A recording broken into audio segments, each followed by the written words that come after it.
Oh my goodness, how are you?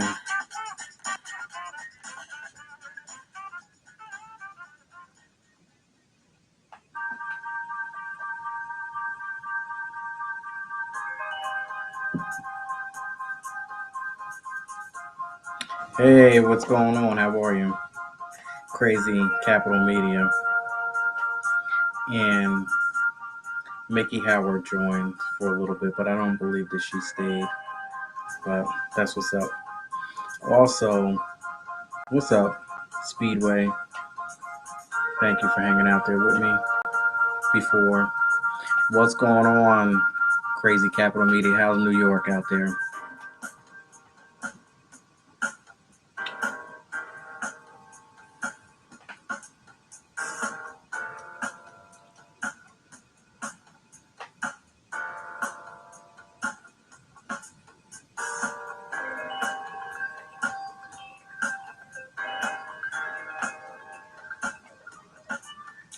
You know, the same old, trying to maintain this. So thanks for joining. I appreciate you.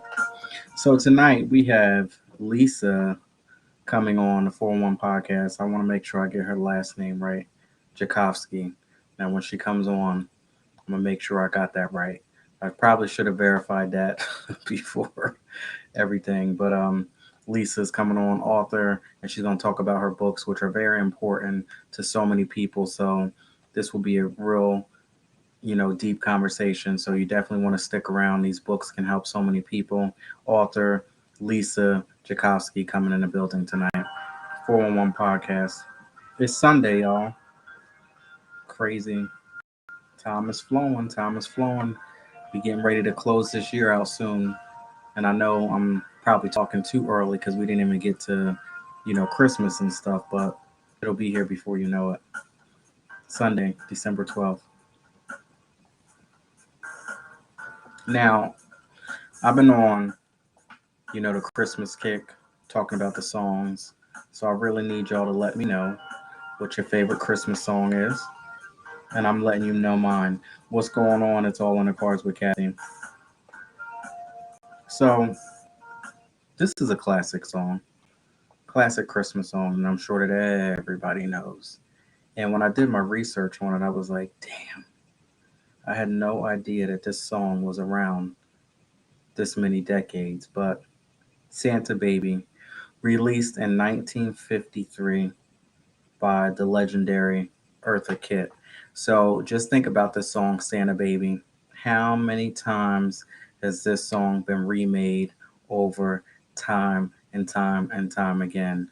But when you think about the original Eartha Kitt, Santa Baby, crazy. Song of the day, Santa Baby by Eartha Kitt, released in 1953. For the new people that are coming in, I just want to say welcome to the 401 podcast. We have author Lisa Jakovsky coming in tonight. Go ahead and tag your friends. Let them know what's going on because it's going to be a really, really, really good conversation tonight. Sunflower, what's going on? Thank you for joining as well. I want to give a very special shout out to everybody out there who comes through, likes, comments, shares, whether you just come by to say hi or you just there. I want to say thank you so much. People out on Facebook, y'all did the thing. First of all, Facebook, man, y'all have been doing your thing out there. I want to say thank you so much to everybody out there on Facebook. Instagram, what's up? TikTok, doing your thing as well. I appreciate everybody out there. Twitter, YouTube, D Live, Twitch, thank you so much. And thank you so much to Crazy Capital Media for holding me down on YouTube tonight. What's going on, Retta? How are you? So, few people that support the 401 podcast, I just want to give a shout out to those few, who come through and check me out, on a regular. K. Cole from Karma's Paradise. Check her out at Karma's Paradise LLC on Instagram. So Kay and I have, an exclusive going on for my new book, My Inspirations, Volume 1.5 Deliberation Remix Journal, a 30-day transformational journey towards a healthier mindset. So if you'd like to get a copy of this book before it is released next month, you can get a hold of it now by clicking my link above, all of my social media platforms, and going into Karma's Paradise exclusive. When you click that link, you will get all the information that you need. And when you order, you will get an autographed copy of Volume 1.5. You will get an ebook version of my first book, Volume 1. You will get a poster, and you will also get a special t shirt, which was designed by K. Cole exclusively for me. So go ahead and click that link above and support. Otherwise, you can text the keyword remix to 609 738 0611. Again, that is remix to 609 738 0611. And you can get, a copy of the book. You'll get a pre order link, fill out all the information, and your book will be on your way before the release date, which is January 3rd, 2022. Can't believe it, but it will be here well before you know it. Very special shout out to Jason T. Davis, all the way from Los Angeles, California. Cali is definitely doing their thing. We have Silver Cube. Thank you for coming through as well. Nordia from Shea Heaven. Sophie Davis, all the way from the UK. Nicole's Closet. Miss Rebel Joel, another UK family. Bethany, California again. What's going on, Bethany Sims? Now I need to know. Well, I'll holler at you later on.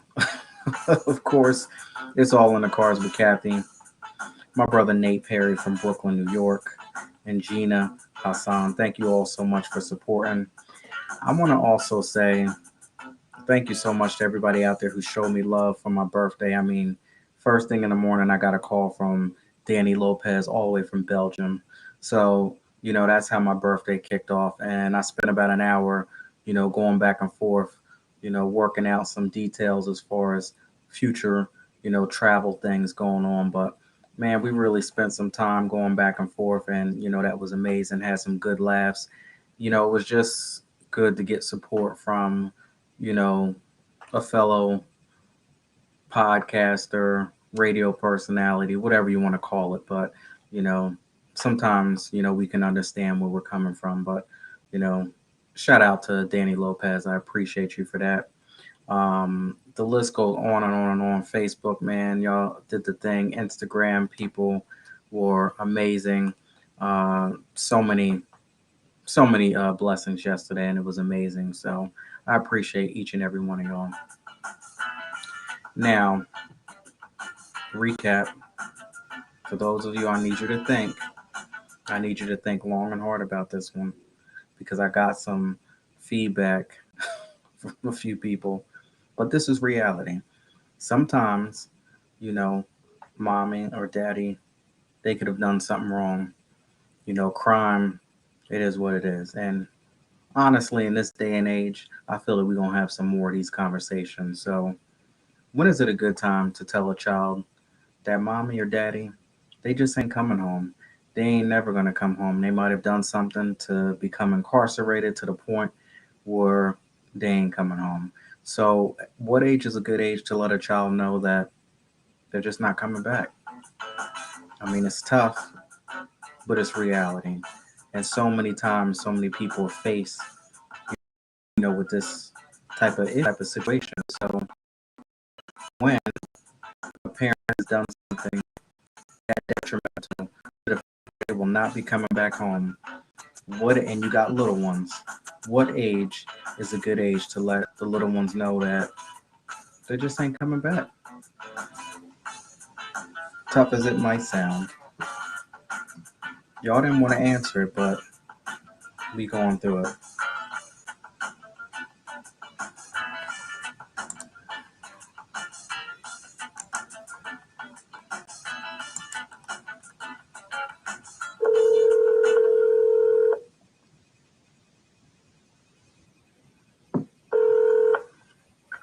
Hello? Hello, hello, hello. Welcome to the 411. Hi, how are you? Thank you so much for having me. I'm doing good. I'm doing good. Thank you for coming on. Absolutely. I'm so glad to be here. So, I asked some crazy burning questions, and tonight we're going to keep it mild and we're going to keep it cool. But I will tell you, if you watch some of the, previous, replays, it could get a little out of control. But I will get a little off just to kick it off, and then we'll get back on track. So I'm kind of curious, in this day and age with the situation with the crime that's, on an uptick, unfortunately, there's going to be a situation where a family member will have to pretty much tell a child that, listen, mommy or daddy is not coming home because they're incarcerated. Now, I have had this situation happen to some of my friends growing up, and it's hard when you know that your father or your mother has created a crime and it's not good. And when you know as a child that they're not coming home, it could be sort of embarrassing, you know. So, in the fact that that actually happens, what age do you think is appropriate to let a child know? That's really tough. I think around 5 or 6 is appropriate to tell them. I think that's the age they really start to understand things, and I think they really respect the honesty. And some people can disagree with me and think that's way too young, but the reality is, I worked in daycares before I got in my field, and I had little ones that were in foster care where their father came out of jail, and he was 5 years old. Dad, I'll never forget them. Dad sat them down, told him exactly where he was, told him he has the same last name as him and that we're the same no matter what. And, he understood it and he adored his dad. And I think, I think it depends on the family, it depends on the situation. But for me, I don't see the issue with telling them when they're younger. So that way it becomes something that you discuss so that they know it as an example too, so they don't follow in their footsteps and they make better choices. I feel like the younger you can talk to them, the better it's going to be and easier it's going to be for them to make more positive choices. Absolutely. That was a great Yeah. that was a great response. Thank you so much for that. Oh, absolutely. Amazing. Great question. I had some people scared. They didn't know how to answer. I mean, not necessarily scared. I'll take that back. It's just a little. It's a deep question. It's controversial, and I think a lot of people shy away from that. But if anybody knows my books, they know I don't shy away from controversy. I I will tell you, 5 seems to be a little young for me. I don't know. Yeah. I have no idea. That's a rough one. And But that's totally okay. Like I said too, I think it's situation based. He was old enough to understand it. Maybe somebody else's kid might not be. And I think that's totally okay too. I think that's a very hard thing to figure out. And I think it's totally child and parent and maturity level at that age based. Very good. Mr. Will, what's going on? Thank you for joining the 411. Now, we'll kick off by asking where you come from. I am from New Jersey. I live by Rutgers. Hmm. Well, I guess we're neighbors because I'm from New Jersey as well. I did see that on the caller ID. That's pretty awesome. That's cool. So, how long have you lived in New Jersey? I've lived here my whole life. I'm born and raised in New Jersey. I'm a Jersey girl through and through. Yeah, me too, unfortunately. I mean, I like New Jersey. I know. I like New Jersey, but I don't like it all like that. To where I'm I like, think it's the snow. to where I'm like, I absolutely love it. This time of year is where I start to really dislike where I live. The cold Me weather, too. I don't appreciate it, and the snow, and it takes that one snowstorm for you to be caught off guard, where you leave your house and you don't pay attention to the news at all, and all of a sudden you start to drive home and you get stuck in rush hour. I hate that. I mean, I like the holidays. I love that we live by New York and the shore, but I am dreading the snow. I am not looking forward to that at all. Shoveling and driving. Ugh. I don't know whether it was 2 years ago. I think it was 2 years ago, right before the pandemic got crazy. But where it was that one snowstorm that caught everybody off guard, and there were all of these accidents and this crazy mess, and they were upset at the governor for not getting the roads cleaned and all that crap. Do you remember that? I do remember that. That was all over the news. Oh my because God. people were scared of that happening again last year. I got stuck in that damn turnpike for at least a good 3 hours. I'm not even kidding you. It was craziness. Oh my God, that is crazy. Oh wow. I can't even imagine. I do not miss driving the Turnpike and Parkway. I can tell you that right now. I do not miss driving them for work. Not one. I'm right there with you. Okay, so let's get right on into your book. So, first of all, I have to back up and get this correct. Am I pronouncing your name properly? Because for some reason, I was like, I probably should have went over that with you. So, can you tell me what your last name is? Absolutely. My last name is Jakowski. All right, so I had it right. Okay. Sometimes I do. Yes, you did. I do a really good job at butchering up some names, so I just wanted to make sure. So, no worries. So let's get on into your books here. So tell us a little bit about, your journey here. So my books are called Let's Talk Serious. There's two so far. They're about a little girl with autism and her best friend. They are narrated by her best friend. And it's about their journey. And I put a lot of my experience, my career into it. I currently work in applied behavior analysis and early intervention. I've been working applied behavior analysis for 8 years, almost 8 years, my gosh. And I wanted to write something that could show a different side of autism and show my experiences and show the positive side. And that's where these books came in. And the first book, you see the girls meet, get to know each other. And the little one with autism, she has very limited communication capabilities. She actually uses what we call a communication device. And it's actually index cards. Because she can read and she can write. So she can read the index cards and then she can write to communicate back. And in book 2, they go to the zoo, they go on a new adventure, and that comes from my experience working with adults with developmental disabilities. I used to take them everywhere. So I want each book to be a different activity to show families these little ones can do it too. And they go to the zoo and they meet all kinds of animals. These little girls are only 7 years old, so this is their first time at the zoo. And they actually encounter bullies. Really? So I wanted to incorporate, they encounter bullies, which was really cool, I thought, because that's so relevant for today. Yeah, that's a really touchy subject. Oh, yeah. Like I said, I will not shy away from controversy, especially from my job. And even with my characters in my book, they're all different ethnicities. And I did that on purpose to show something different. And I've been asked to find books that are similar to mine when I was trying to get a traditional publisher.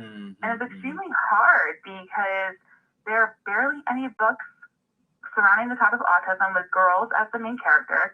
There's barely any that are diverse, and they're all about one individual.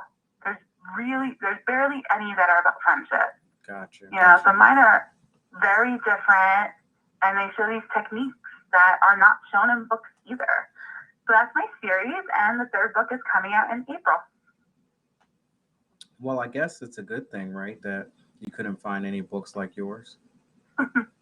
Yeah, I mean, it really is, so that way it's something different, it's something relatable, it's a resource for families, for teachers. I bring it up in my job when it's relevant so that these families can actually see a different side to autism, because I work with kids under 3. A lot of them are just getting the diagnosis and the families are lost. So I bring up my book so they can see different ways that their child can talk, the child can socialize and communicate. So it is a good thing. It definitely is. And I hope that this will be the first series of many. I hope that other authors, find their voice, stand up, and want to write books that are similar to this in the future. Amazing. Now, Thank you. why autism? Why did you pick that? I chose autism because that's what I've been working with for so long, but that's actually what I really, really love. I worked in daycare for 7 years and had a little one with autism too, and absolutely adored her. And then I got inspired at work one day because I saw a pattern over the years, and it's really that children that are neurotypical that do not have autism, they have so much difficulty interacting with their friends that do have autism. They need to learn to break down that barrier, to ask the adults, ask their parents, what do I do to talk to my friend, to interact with my friends? So that's why I really chose it. I wanted to show these families and to really break that barrier down, encourage families to tell their children, who cares if they can't talk to you? Let's go find out, let's go call our mom and see how they can talk. And then I came up with the idea of showing different activities because that's what I did when I worked with adults in residential group homes. That's the other thing that happens when families get the diagnosis. They're like, oh my gosh, their life is over. They can't go to college. They can't do this. They can't do that. And that's not true. I wanted to show them they can do it. So I really wanted my books to be an inspiration to families in a roundabout way. And I'm hoping that in doing that, I can change the narrative around autism and make it something positive rather than negative. Interesting. That's a very good, interesting insight. Now, Thank you. speaking of diagnosis, this part confuses me a lot. So, Sure. people, it's so hard to diagnose, I guess, or they're Mm-hmm. unsure of what level or degree it is. So, if it's so hard, what is the true definition of autism then? How do we really know? I actually was working on a school assignment today that had a definition of autism, but I kind of wrote it in my own way because from what I've seen in the extensive research I've done, it's a different way to learn, but it's also a neurological disorder that affects the brain, and it affects the brain, the part that has to do with social skills and communication. So my definition of autism is it's a neurological disorder that affects and impairs social skills and communication in individuals. They can be children or adults. And I say that because there are adults in their 40s and 50s who have gone undiagnosed and eventually get the diagnosis. That's what That does happen. that was going to be another thing. So, Yeah. the age bracket of when majority of it is discovered, is there like a average or? There is no technical average, and the reason for that is because families are scared. I had a client in early intervention I work in now. The mom literally said, I do not want this to follow him. I'm scared. And they can be as young as 12 months old getting a diagnosis. Or I've heard of an actor who is 50 years old. I actually had a woman, she's probably in her 50s, come up to me at a book fair and talk to me about my books and say, I just found out I have autism. And it made my whole life make sense. So, and that's the thing too, is females go very underdiagnosed, they go very under the radar. So, there really isn't a range. It really comes down to the parents. And I always tell my parents this, your child is only as limited as you make them. So if the parent is not open to it, then the child is not going to be open to it. And they can be 50 years old and not diagnosed and have this confusing life where it's so difficult for them because they don't understand why they act the way they do and they don't receive the resources that can help them. So it comes down to the parents of when they get diagnosed. Wow. And that's a lifetime commitment in some cases, and maybe the parents aren't willing to, I guess, engage in that. Do you feel that? Or put the work in. Yeah. Do you feel that a lot of the issues? Do you think that the parents take a lot of that on? 100%. Whether the child has a diagnosis or not, if they are actually autistic and they go undiagnosed, it's extremely hard. I think it's honestly harder than if they have the diagnosis, because then you have so many resources open to you. And the parent definitely takes that on. I've had many parents that say to me they feel guilty. I recently had a parent say to me, I don't want to upset my child. I don't want to make them mad by doing the techniques. You know, when this little one doesn't understand, the receptive language isn't there, they don't understand. But if we were consistent, they would understand in doing the techniques. And there is always the chance of behaviors increasing before they decrease. I've seen ABA work, you know, but when a parent feels guilty, you know, that's when things break down. Consistency isn't there to help the child, and it actually hurts the child a lot. Yeah. So, you know, even if they are getting services, it's still very difficult, because, you know, the service is only there 4 or 5 hours a day, and then you've got the parent there the rest of the day, and it's a lot. Having a little one with autism there's a lot to it, and it can be like having 4 or 5 kids and one little one. So it really, it's a lot of stress, and it really can wear on the parent depending on the level of need that their little one has. Now you got my mind, you know, spinning now, because it's so hard, and that's where a good support system, you know, plays a big part. So I'm wondering if there's any resources out there for single parents. Oh, absolutely. You know, if you're a single parent and you suspect or you have gotten your child diagnosed with autism, the first thing I tell my clients is I have a company that does in-home ABA, and what that is they come in, they do an assessment, and then they make a recommendation, and then they go to their insurance company. Insurance says what they will pay for, and then they come in and they provide services. It's a one-to-one therapy. The parent has to just be in the house. They don't have to be there during therapy. They get trained separately on what to do. But that is the first thing I tell my family to do, is you need to go and call the in-home ABA company. That is going to be the biggest thing for you guys. It's going to be the biggest help. You know, depending on what else is going on and their age, in-home ABA goes to 21. So when you have autism, you don't graduate high school at 18, you do at 21. And then you age out of the system. And what a lot of families don't know is that when they age out, they become their own guardian. So, you know, when I was working in-home ABA and had older clients, I would tell my families, you need to talk to a lawyer to get guardianship or power of attorney, because otherwise you can't make any medical decisions, nothing. And then you can also find out about whether, depending on their need, they could also go into a residential group home, they could go to a supervised apartment, they could go to Project Freedom. There's all kinds of things that are available to these families. They just don't know about it. And that's part of why I wrote my books too.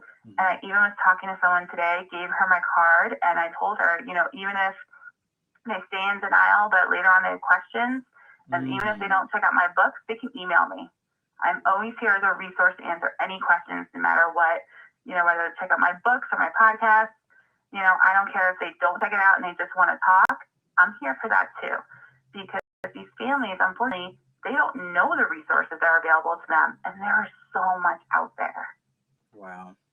Well, yeah, I have been educated on so many different levels. Good. This is some great information. So, you also talked about your podcast as well. Can you tell us about that? Yes. Oh, absolutely. My podcast is called No Limits with Lisa Tchaikovsky. It can be found on Spotify, Apple, Google Podcasts, Spreaker, anywhere that has podcasts.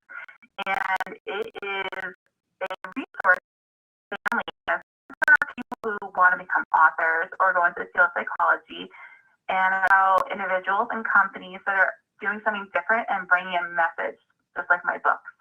So right now I've had a lot of author interviews, so you might find your new favorite book, and the authors I've interviewed all have a message, which is pretty amazing. And I have a few companies on there. One promotes literacy, which is really amazing in New Jersey. And my next episode coming out is actually a father of a child with special needs.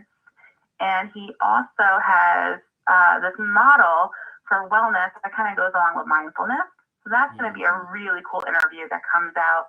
And that's going to be episode 8. And if you continue to follow me, I have some really, really awesome authors coming out that we talk about diversity. We talk about culture. I have a child author. So I have some pretty cool and inspirational episodes coming up. And then I'm going to do some more interviews with psychology, ACT, mindfulness, go into more things with autism, like sensory issues that people didn't know about. So my podcast is called No Limits. And the reason for that is that I want to show these things that don't have any limits, especially when it comes to autism or the field of psychology. So I hope everybody will check it out. It's been pretty awesome. There's been a lot of interest for interviews. Amazing. Now, how often? Thank you. How long have you been doing your podcast? I started that in September. New episodes come out every 2 weeks. The new episode just dropped last week with an author that is amazing. I love him. He actually has his own podcast that he interviews authors on for free. He's really cool. So I actually was given the suggestion by another woman who I also interviewed on my podcast. I think she was episode maybe 3, Pat Rulo. And then when I decided I was going to do it, Michael John Sullivan also was like, you really need to do this. I'm excited. So, I thought this was such a great way to kind of expand on my books, expand on my experience, especially when it comes to autism and psychology. There's so much that people don't know about autism. Like you were saying, too, you learned so much, and that made me so excited because that's why I wrote my books. And then using my podcast, I can reach a whole other audience and more people. So that's what, this is about, what I'm doing. And it's been doing pretty good. I came out in September and it's been a pretty wild ride. Awesome. So now, let us know again when you released your books. The first one, when was it released? So my first one was released in July of 2020. It's called Let's Talk, A Story of Autism and Friendship. And book 2 is called Let's Talk, Going to the Zoo, and that came out this year. Mm-hmm. It came out April 15th, 2021. Awesome. And then now you have another one coming out in April of 2022. I do. It's called Let's Talk, Learning to Bowl. And the girls are going to go learn to bowl with our new friend, Jerry. So anybody who's read book 2, I introduce a new friend to them. And they're going to go bowling, and it's actually going to address the issue of the pandemic because little ones in general, but I have to tell you, little ones, especially with autism, wearing a mask, oh my goodness, that is a huge sensory issue. So I decided I wanted to put that in book 3, and it's going to be pretty awesome because a lot of people don't realize how much of an issue that really has been for little ones with autism, especially at 2 years old.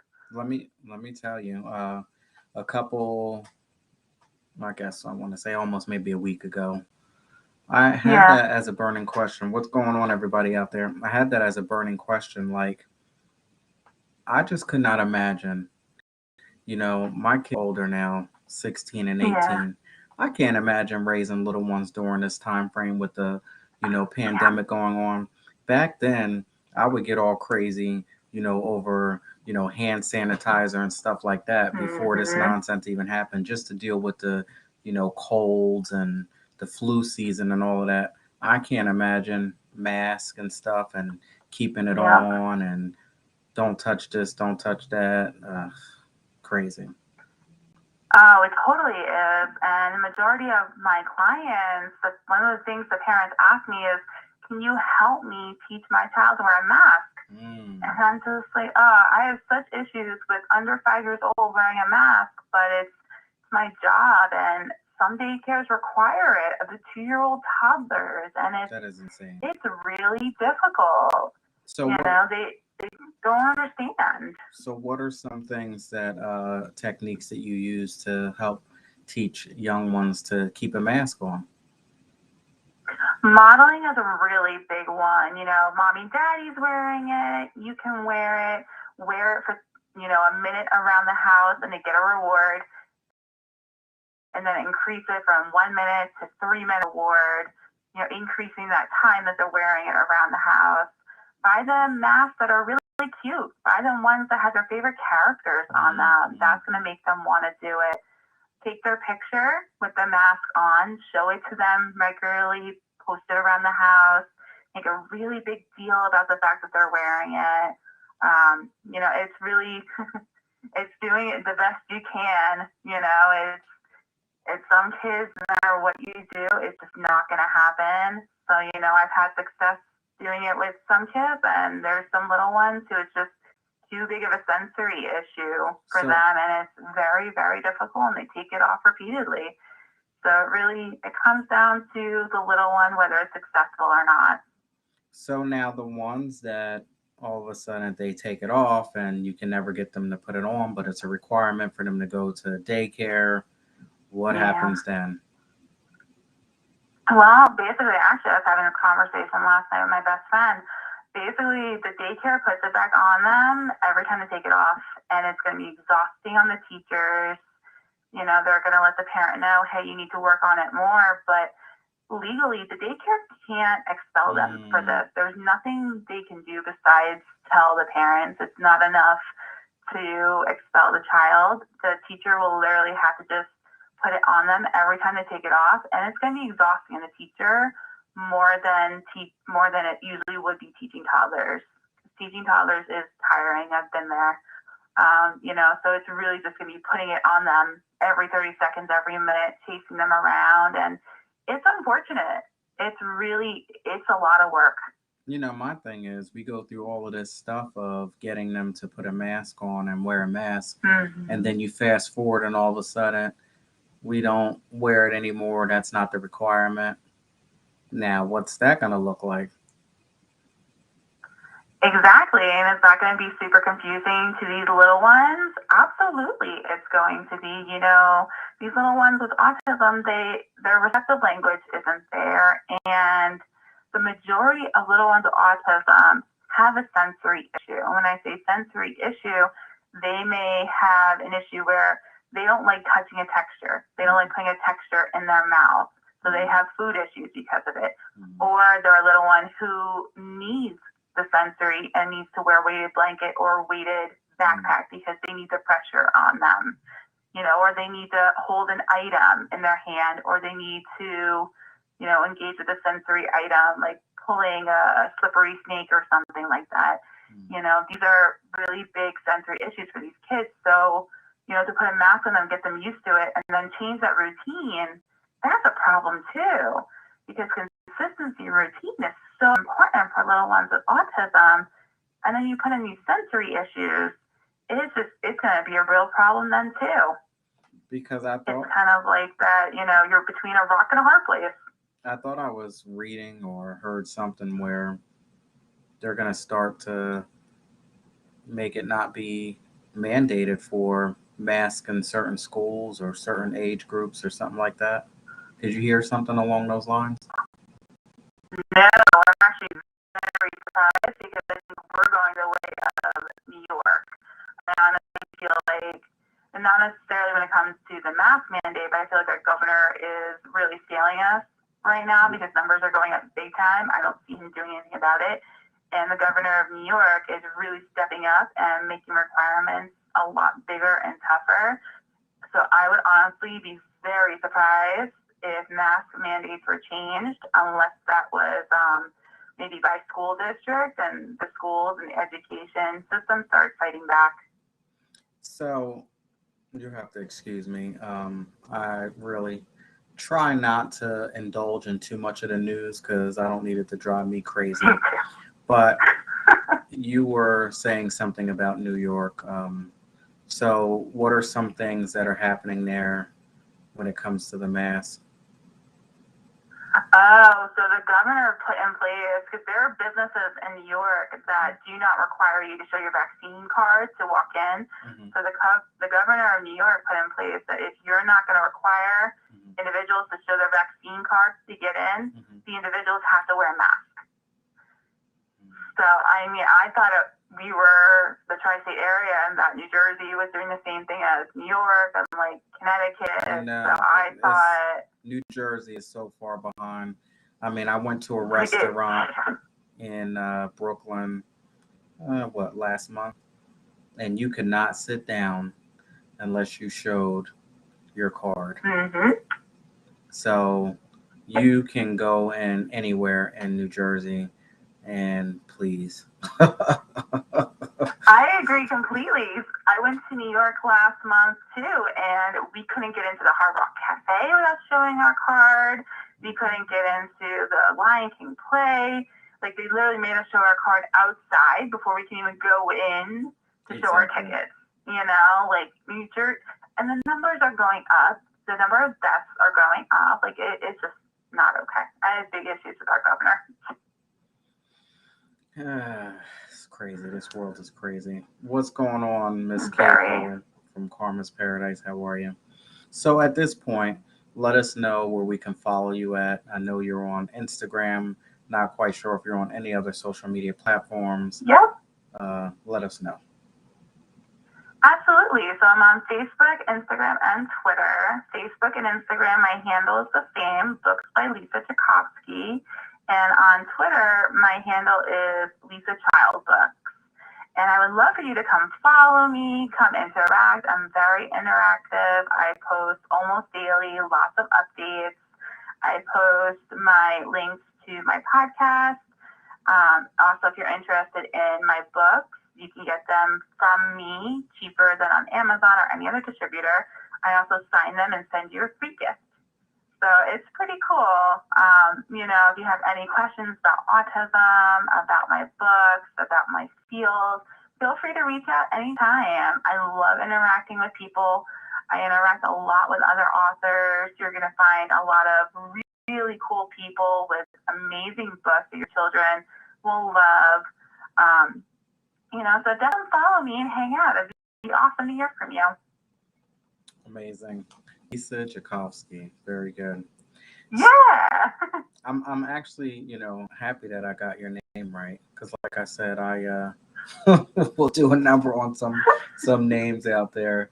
But so now I want to, you know, get into burning questions, which is a segment of the show where I basically, you know, flip it and I put my guests in a hot seat. But you have a very, you know, important message tonight, so we'll keep the theme about children, and we won't get too crazy in here tonight. So what is an appropriate age for children to have a cell phone, in your opinion? I am so controversial about this. I didn't have a cell phone till I was 14, but I know these days kids play activities, they, you know, go out with their friends. I would think 10. However, if my child at 10 years old has a cell phone, they're going to have parental controls. They're not going to be sitting there watching YouTube. They're not going to be sitting there playing video games. I'm sorry to those parents who do this, but my child's going to have parental controls on it where they can only text or call me or make emergency calls. They're not going to be able to video time their friends. This phone is going to be for appropriate uses for when they're out at their friends, they're at a sleepover, they're out, you know, at an activity. Is going to be very restricted. I just do not believe in a cell phone for friends at 10 years old, unfortunately. So, you know, when my kids can pay for it, they can do all of that, just like I did when I was a kid and I was 16. But I definitely think kids these days, they need a phone for just communication purposes with us at a specific age. Now, did you say using a cell phone as a friend? Did yes, I hear that correctly? Okay. Okay. I have someone in my life that has children, and I recently found out they would take their grandmother's cell phone, and this child is 5 years old, and they would FaceTime their cousin at 5 years old, and I was not very happy to hear this. I think that's ridiculous. I'm sorry to all those parents out there who think I'm wrong, but I'm sorry, that's terrible. Well, you know, it starts young, especially when you have family members who are, in out of state, in other countries, FaceTiming, they see it when they're young. It's a different time Oh, frame, yeah, absolutely. you know. But you can put restrictions on that. Like, hey, we're going to FaceTime Auntie in England, Mhm. They're not going to FaceTime their cousin or their friend who lives across the street at 5 years old.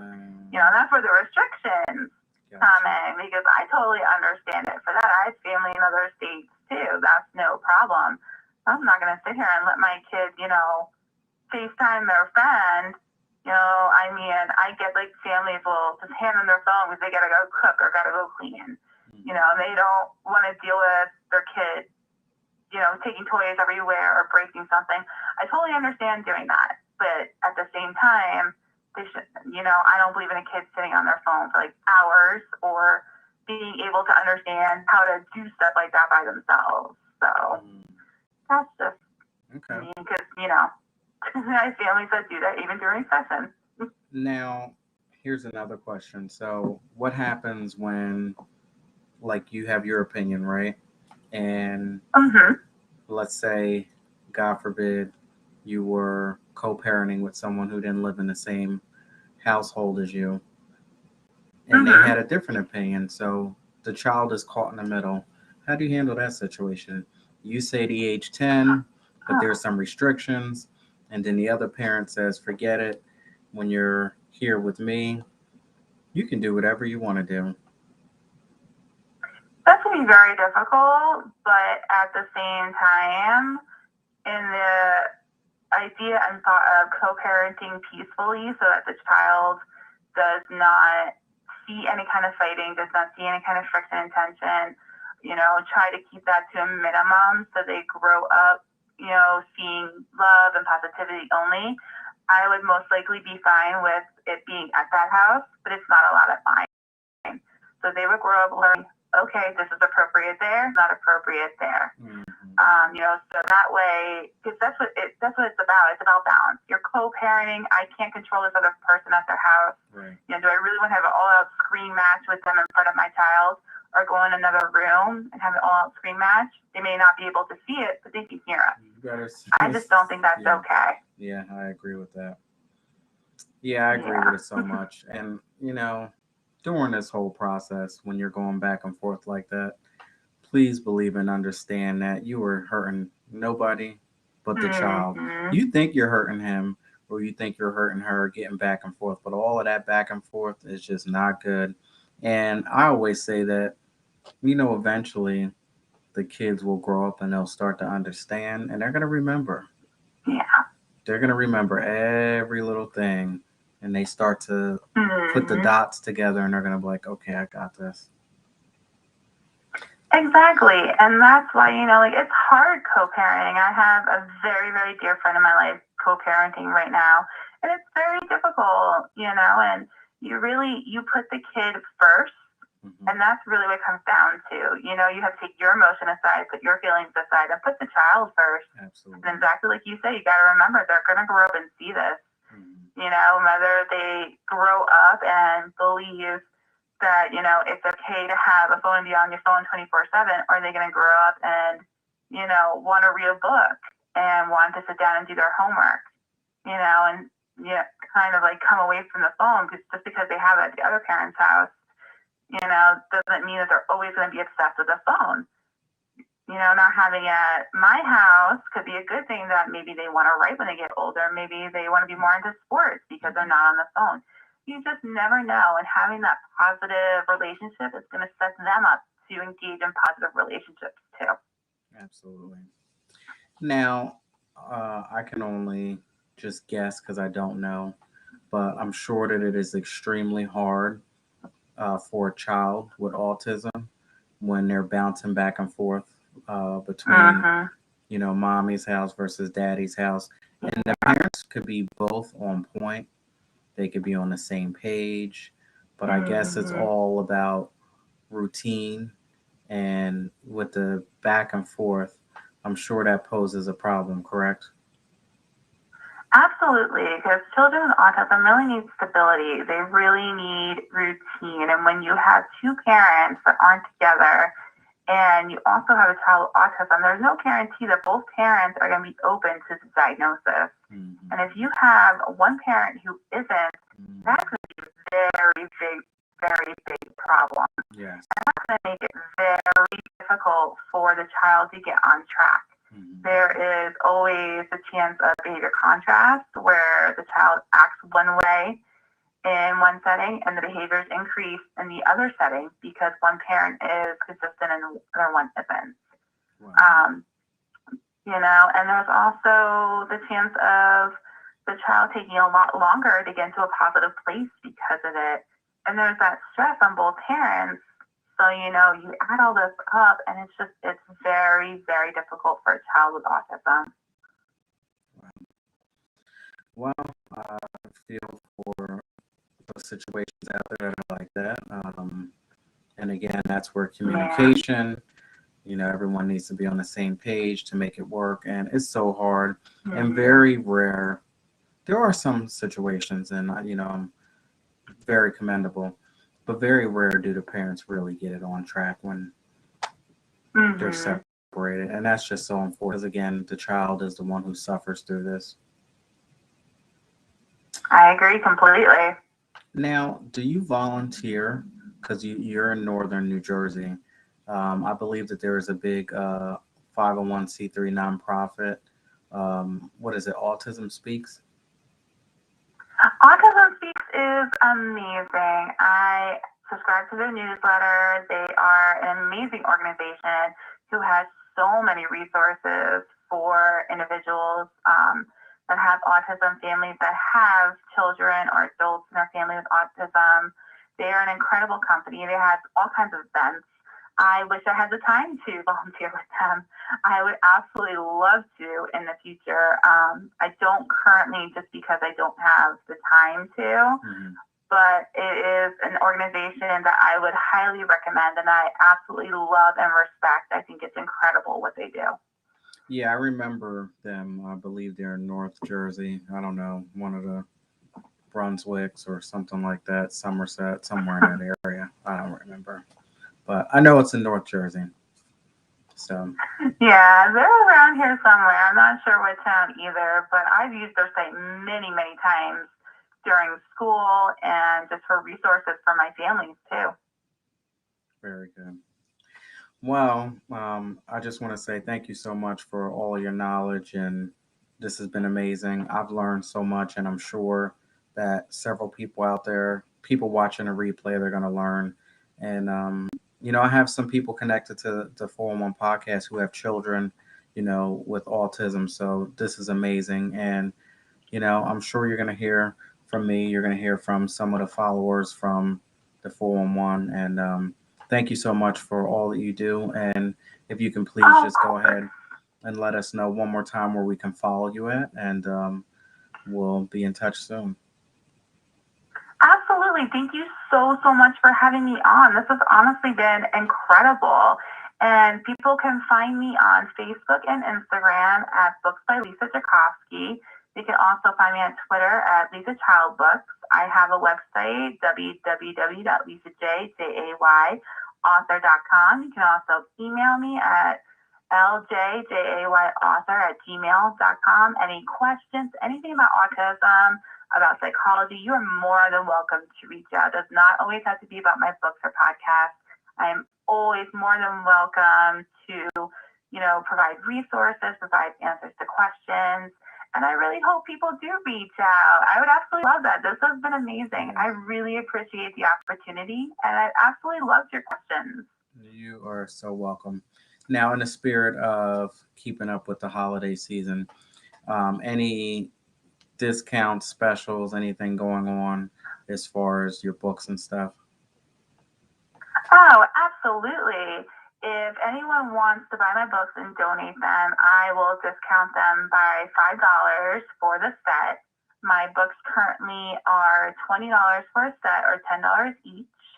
You can reach out and let me know if you would like to buy a set. And if you show me a receipt of donating them, I will absolutely knock off $5. You will always receive a free gift from me, and they will always be signed with a special message, and I can always put someone's name. I also have an Etsy shop, Pale Pink Adventures. I have bookmarks, stickers, I have puzzles that can be personalized, coloring books. So you can totally feel free to reach out. And when my third book comes out, there'll be even more discounts. So please stay tuned and come follow me to find out. And they make really great gifts. I actually almost sold out. I have 2 copies of book 1 right now, more on the way. So, if you want them for Christmas, I do ship next day. So they are wonderful gifts and they're amazing for teachers and families. So if you would like them, please feel free to reach out to me. Very good. Thank you so much. And I just want to say happy holidays, and we'll be in touch very soon. Thank you so much. I hope you have wonderful holidays as well. And everybody listening has a wonderful holiday too. And Happy New Year. Thank you so much again for having me. You're welcome. Take care. Good night. You too. Bye. Bye. Well, everybody, there you got it. Author Lisa Jakowski. Amazing. And again, I just wanted to make sure that we got enough information for everybody out there. I know so many people, we've had this conversation about having children with autism. So this was an amazing message, and this is amazing. So let me know what you feel about this interview with Miss Lisa, and we'll take it from there. Now, if you'd like to go ahead and support the 411 podcast or Reading Between the Wines, go ahead and click that link above all of my social media platforms. And again, you can go inside of Karma's Paradise exclusive and you can get a copy of my new book, My Inspirations, Volume 1.5, The Liberation Remix Journal. And again, it will be an autographed copy. And you will also get an ebook of my first book, Volume 1, and a poster and an exclusive t-shirt crafted by Miss K. Cole herself from Karma's Paradise. And again, I just want to say a very special thank you to everybody who came through tonight. I had Crazy Capital Media out there. Karma's Paradise was out there. John the Violinist was out there. Kristen Green, so many other people out there. Thank you for watching. And of course, the people who are going to watch the replay, I definitely do appreciate you. Everyone on Facebook, Instagram, TikTok, Twitter, YouTube, DLive, and Twitch. Thank you so much for the love and support. And of course, I have to thank my executive producer, my Lord and Savior Jesus Christ, for allowing me to come out here and give you all the 411 podcast one more time in life. Without him, none of this would be possible. I wouldn't be here and you wouldn't be here. So I have to give credit where credit is due. And I just want to say thank you. Now, tomorrow, we are going to keep the inspiration going. We have special guest, Misko. She's been on here before and powerhouse, amazing, some inspiration. You're going to get a word tomorrow right here at 10 o'clock on the 411 podcast. So tune in. And I just want to say, again, thank you all so much. And I'll see you tomorrow night at 10 p.m. Thank you. Take care now.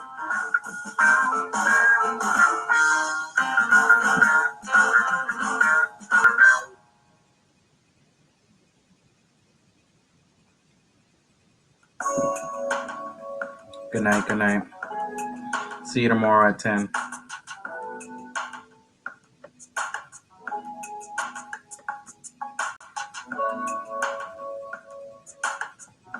Thank you.